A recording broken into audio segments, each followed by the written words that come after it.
Okay, so we are going to go through this World Resources Institute report, a very nice report on critical minerals explained. You hear a lot about critical minerals and rare earths. All of the rare earths are actually critical minerals, but not all critical minerals are rare earths. Critical minerals are called so because they are very critical for economies and for various production of various climate change related technologies, and we'll see what they are. And they are concentrated in some places, and the processing is dominated by China. Then supply chains remain a risk, and mining for them poses all kinds of environmental issues as well. So let's just briefly look through them. I'm not going to go through all the text here. There is quite a bit of good text, but I'll just kind of summarize them as we go along. The critical minerals conundrum, we'll see at the end how to deal with this conundrum. Conundrum, of course, is that we need it desperately for climate change, and yet it has the potential to worsen the climate change and other conflicts in many ways. So what should we know? World is racing to increase supply of lithium, cobalt, copper, and other critical minerals that we will look at in a minute. So they are key to producing clean energy technologies that are increasingly powering our lives, and we keep saying they're absolutely necessary for mitigating climate change. All the countries must do this to meet the Paris Agreement goals and so on. But the critical minerals present an environmental and social conundrum. While necessary in the fight against climate change, mining and processing of these increases greenhouse gases, pollute the environment, and bring risks to nearby communities. And now people are also trying to go into the oceans and start deep sea mining, which is a complete Wild West because the rules are not all in place, and monitoring and enforcing regulations, even if they are in the books, is going to create all kinds of issues. So there are all sorts of geopolitical tensions associated with that.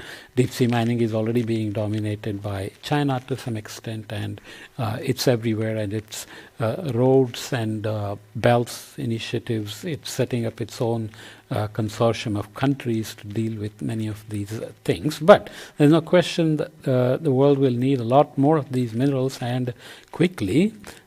There's always a question of how to meet these demands for everybody, but still be responsible to the whole climate change cause and be equitable to the whole global community. What are the critical minerals and why do they matter? Of course, the minerals lists include copper, lithium, nickel, cobalt, graphite, and rare earth elements. Rare earth elements and critical minerals are sometimes used as the same thing, but they are actually not. But minerals defined as critical depend on their level of access, what the minerals are used for, and their export value and national supply risks. Every time something becomes critical, it also becomes a bargaining chip. If China wants to negotiate trade, it might just start to put barriers to exporting critical minerals or supplying and so on. So these are used widely in clean energy, such as wind turbines, solar panels, EV batteries, and motors, as well as in energy transmission infrastructure like the power lines. Additional minerals important for the energy transition include aluminum, manganese, silicon, silver, and so on. Here is a quick table. Common critical minerals in clean technologies. A nice summary. So copper is needed in all of these: solar PV, wind, electricity, networks, EVs, and battery storage. Cobalt is needed a lot for EVs and battery storage. Nickel is needed moderately for windmills, and then also high quantities needed for EVs and battery storage. Lithium, of course, is needed for battery. It's the most common battery technology right now, and a lot of the EVs are simply running on lithium batteries like Tesla and so on, right? So many critical minerals are integrated into other industries, and the difference between rare earth elements and critical minerals, rare earths are called so because they are very hard to extract. They are in low concentrations and often bound up with other minerals, so they are not really rare in the amounts that are present, but economically and safely extracting them makes them rare earth in that sense. And critical minerals, sometimes also called rare earths, but they are not necessarily the same. Okay, can the world meet the growing mineral demands? As we said, there are, we'll see some charts as well. There are quantities that are available. If you look at resources or potentially available amounts of these critical minerals, then they may be enough. But to extract them legally and economically and safely, the amount is much smaller. They are called reserves. And then you can look at the demand, and demands are growing constantly because everybody has to electrify and move to EVs and, of course, transmission of energy, etc. So can we meet the demands? Well, it depends really on how we deal with this as a global common, or just everybody for themselves and so on. So critical mineral demand could more than double by 2030 and quadruple by 2050. So if you look at copper, green dominates here from 2022 to 2030 and 2050. APS is announced policies scenario where countries have committed to do this, but then if you look at sustainable development and other things, you will have to go to, or net zero, you will have to go from APS to net zero standards or sustainable development goals and so on. So here you have copper, nickel, graphite, lithium, manganese, cobalt, and other. So you can see that we are going from 7.8 million tons in 2022 to 34.9. So that's definitely more than quadruple. In 2030 already you are tripling the demand. Okay, so if you look at the numbers in terms of key minerals at the risk of exceeding reserves, you see that cumulative mineral demand for 2022 to 2050 compared to estimated reserves and resources. So resources are what are potentially available if you could just dig for them without worrying about environmental damage and so on. And China dominates in many of the processing and so on, rare earths, because their regulations are not very strict and they are not worrying too much about the environmental damage. They are just going for economic development and dominating the world markets in these things. So in terms of million metric tons, you have cumulative primary demand for 2022 to 2050 for copper at about, I don't know, 1,135 million metric tons. Estimated reserves are lower than that, but estimated resources are quite a bit higher than that. Does that mean we'll find a way to safely, legally, and environmentally friendly ways of mining them? I hope so. Nickel, again, cumulative primary demand higher than estimated reserves, but lower than estimated resources. Just keep these in mind. I'm not reading off the numbers. Cobalt, much smaller numbers. You can see here we are talking about thousands, here we're talking about hundreds, and here we are talking about tens, right? So cumulative primary demand for cobalt, which is needed highly for EVs and batteries. Estimated reserves are, here number is 11 million metric tons. Estimated reserves are at 8 million metric tons, and estimated resources are at 25 million metric tons. And these are data from various sources like US Geological Survey. New mining requires long lead time. So just because we are all moving headlong into electrification and EVs and batteries and so on, doesn't mean the mining will ramp up just as fast as needed. So if you look at the average time to develop mines of select critical minerals, you look at discovery, exploration, studies, waiting time and construction for nickel, it's about 18.6 years. Most of it is going into discovery, exploration and studies. For copper, it's 17 years. Again, most of it is going into discovery, exploration and studies. For all of them, it's the same. For lithium, it's 16.7 years. Of course, these depend on doing them safely and so on, whereas if a country doesn't give much care for all those issues, then maybe it can accelerate the whole process and not study anything, right? Mining and processing are concentrated in a handful of countries. Indonesia, for example, in 2023, Indonesia held 42% of global nickel reserves, 54% of global nickel production, while the Democratic Republic of Congo held 55% of global cobalt reserves and 74% of global cobalt production. So reserves and production and then processing is needed to make them usable in whatever they are used for, and processing doesn't necessarily happen where production happens. So this can create supply chain risks and hoarding by the processing country, for example.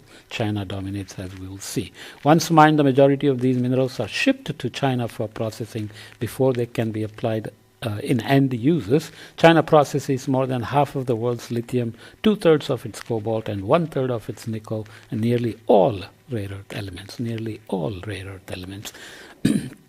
Sifting through so much material to extract small amounts of rare earths is very environmentally damaging to water, etc., as we'll see, but China is not really bothered about that. Okay, so China's dominance in processing stems from early strategic investments in global mining and its history of looser environmental standards, although lax regulations are tightening now as harms from irresponsible mining come to light. So countries' long-standing investment in clean energy development has also propelled it as a leader in mineral-intensive EV battery and solar panel manufacturing, driven by a combination of relatively low capital and land costs, and it is dominating the world market and using it strategically to sell them to many countries to actually accelerate their deployment of renewable, which is good, but then comes with other strings attached that in the end may have other unintended consequences for the countries and for the world. Where minerals were mined and processed in 2023, you can see Chile, Democratic Republic of Congo and Peru dominated for copper, rest of the world dominated in processed minerals. Lithium, Australia, Chile and China, rest of the world dominated in processed minerals. So similarly, nickel, Indonesia, cobalt, DRC, we mentioned, graphite is all China, rare earth elements is almost all China.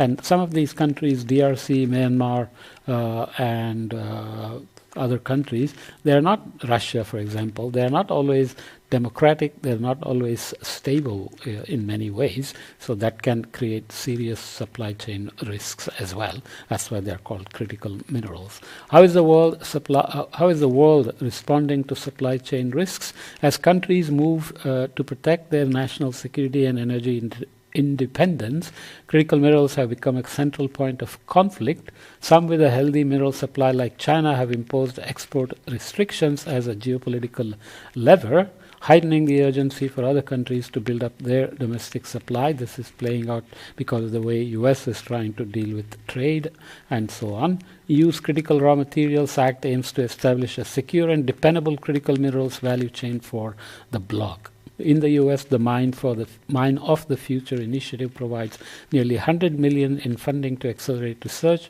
innovative mining technologies, and commercialization, while the Defense Production Act elevates critical minerals as a national security imperative. So the need is being recognized, and countries are rushing to become independent, but some countries such as the US, EU, Australia, Canada, Japan, and South Korea have joined international initiatives. They have joined international initiatives like the IEA Critical Minerals Security Program and the Minerals Security Partnership to work together on strengthening critical mineral security and scaling up investments in sustainable supply chains.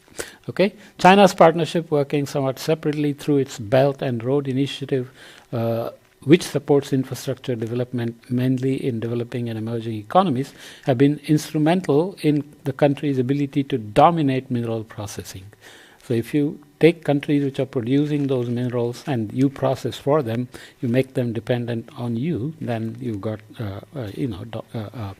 monopoly of some sort. Okay, so of course recent technological advancements have made it possible to readily access these minerals. However, little is known about the deep ocean, and research suggests mining in the deep sea could pose grave environmental risks. The ocean floor is estimated to hold significant reserves of copper, cobalt, nickel, zinc, silver, gold, and rare earth elements. So soon, if everybody starts digging the deep sea, then we're going to have a disaster on our hands for sure, right?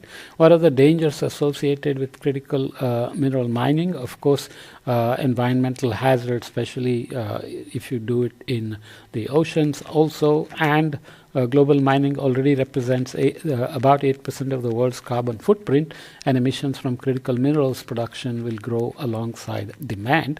We already saw how demand will keep growing. Mining can also strain water quality and supplies. 16% of critical mineral mines deposits and districts are in highly water-stressed areas that are places that already use 40% of their available water each year to meet their demand, which is much too high for resilience with various climate change factors and human factors and so on, right? If mining waste isn't managed properly, it can leach hazardous materials like acidic mine drainage or tailings impoundments, process waste, for example, into the surrounding environment and contaminate water. We'll see a picture here. This is a nickel mining operation in Indonesia. Critical minerals mining can drive deforestation, among other environmental and social challenges. So Indonesia already places major impact of palm oil plantations for into deforestation. Now you also have critical mineral mining, which is driving deforestation and other social and environmental and social impacts. Between 2001 and 2020, the world lost nearly 1.4 million hectares of forest to mining and related activities, an area of land roughly the size of Montenegro.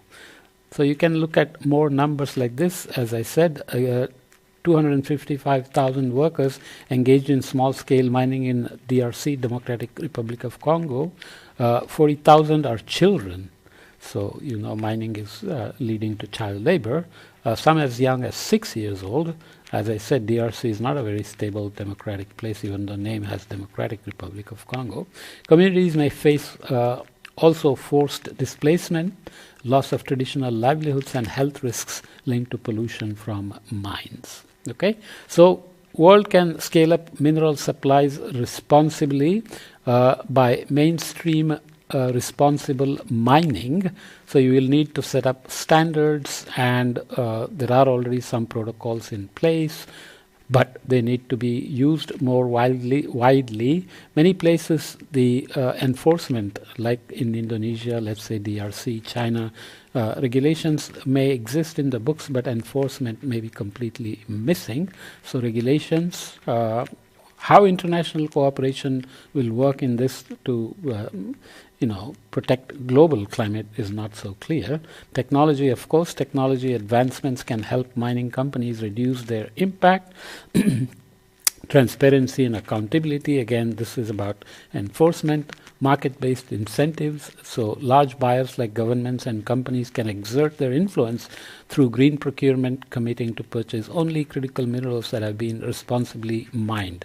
Financing is also an important lever, and groups like Mining 2030 are looking to define the role of finance in realizing a socially and environmentally responsible mining sector. So top-down and bottom-up, top-down regulations and bottom-up pressures from communities and workers, etc., can work.